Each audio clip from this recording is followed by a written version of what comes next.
folks. Welcome to the Unique Property Blog. What we're about to do is to look at how you can work out what is likely to happen to house prices and whether it's a good time to buy now or not. The previous two blogs showed in no uncertain terms that it's a fallacy that house prices always rise over time. In fact, for most of history, quite the opposite has been the case. After all, looking after houses is expensive, what with repairs, insurance and taxation. Not only that, but it certainly seems to be the case that the government has over the recent past been making home ownership more and more onerous, with more and more regulation. But for the moment we'll put aside government interference, a subject will be dealt with in a later blog, and look at the basic charts that we will need to show us how the housing situation is coping with modern trends. Most people will give you a list of indices that you should watch in order to gauge the direction of prices. Those lists will usually be totally wrong. My list consists of 6 items. Here they are. The Affordability Index, the Rent to Mortgage Costs Ratio, the House Price Index, the indices for wages and inflation, the auction index, and we also need to know the state of the mortgage market. Let's start with the Affordability Index. The latest figure for the UK as a whole is 5.2, but let us be clear about what that actually means.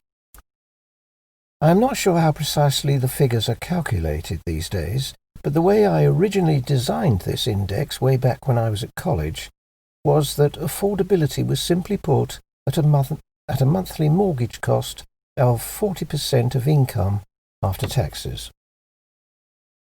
It's interesting to note that in Scotland, at the height of the affordability crisis in 1991, the level was just short of 40, whereas at the same time in the South East it was just over, wait for it, 70.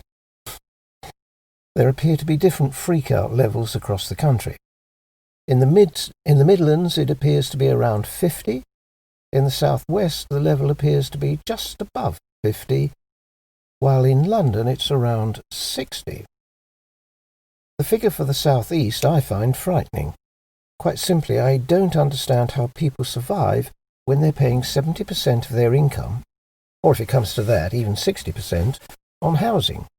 However, what this does is to give followers of this index a good idea of where the danger points are across the regions.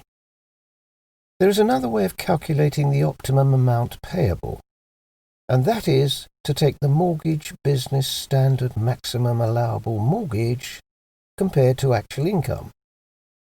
That is generally 3.5 times earnings for a single wage earner, with an addition of 1 extra wage for a partner, giving a maximum total of 4.5 times actual income. If we use this latter calculation, we find that the figure of 5.2 shows houses to be slightly higher than the affordability figures would indicate to be optimum. It's not the case that the figures shouldn't or can't rise above the optimum. After all, optimum is not the same as maximum. But what we can say is that house prices are already high enough. After all, in 1995 the figure was 2.2. Clearly that was the time to buy. And it was the time I was telling my clients to get stuck in. The really expensive areas are London, the South East, and the South West. You can find the full, up-to-date figures on the Nationwide website. My own rating suggests that overall house prices are at average levels over most of the country, slightly above in the South, and overpriced in London. House prices have been rising slowly, but in line with wages for most of this century. But over the past quarter they have risen more dramatically. In parts of the country these rises are probably sustainable, but less so in the south and probably unsustainable in London. The website www.demographia.com/DHI.pdf represents an interesting view of housing unaffordability.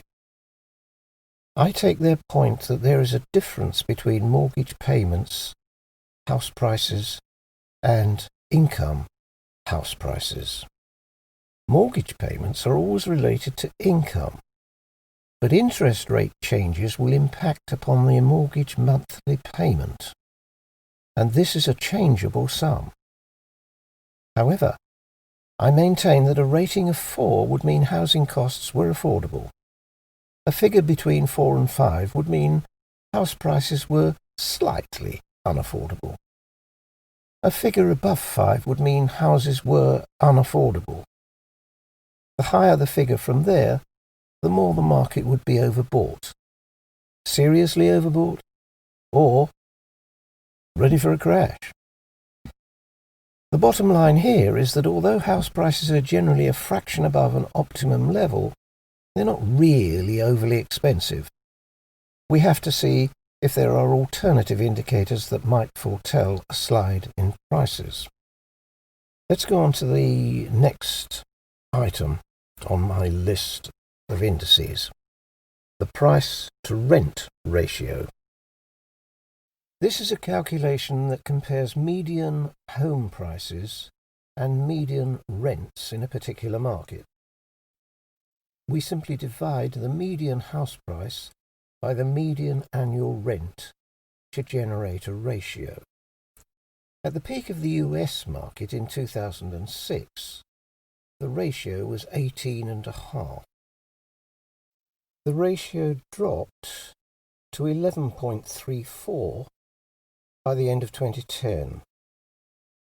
The longer average, that's from 1989 to 2003, was 9.5. As a general rule of thumb, consumers should consider buying when the ratio's under 15 and rent when it's above 20. This ratio is used as a benchmark for estimating whether it's cheaper to rent or own property.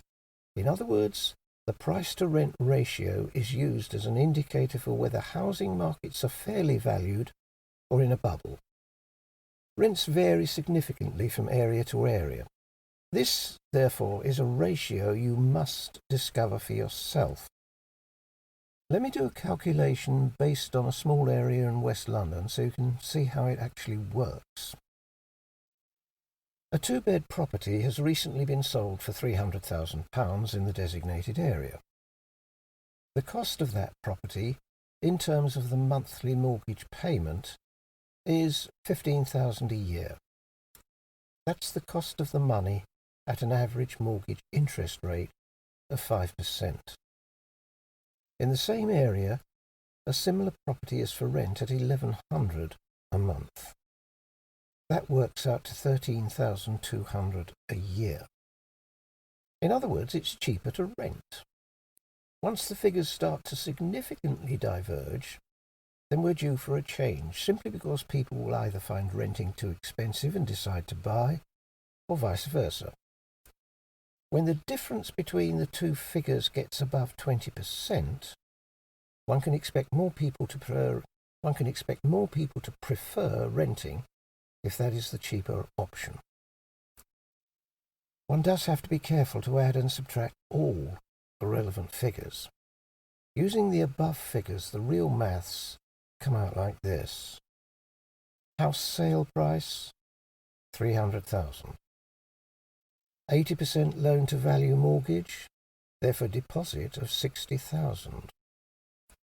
Outgoings, cost of mortgage monthly repayment, cost of deposit. That's really loss of income from that sum, plus estimated repairs and renewals, plus local taxes and insurance. The rental comes to £1,100 per month, plus any local taxes that your contract claims that you must pay yourself. It's surprising how the cost of buying a house does rise, sometimes considerably so, above the bare cost of the mortgage. This indicator is very much a localized one. You need to compare similar types of house in similar areas. Generalized figures won't be indicative. Right, I will deal with the rest of the indicators in next week's blog. See you then. And do please hit the like button to give my blog a boost in YouTube's algorithm. And if you subscribe to this blog, you will be notified when the next blog entry in the series is available. Until then, folks, goodbye, stay safe, and see you next week.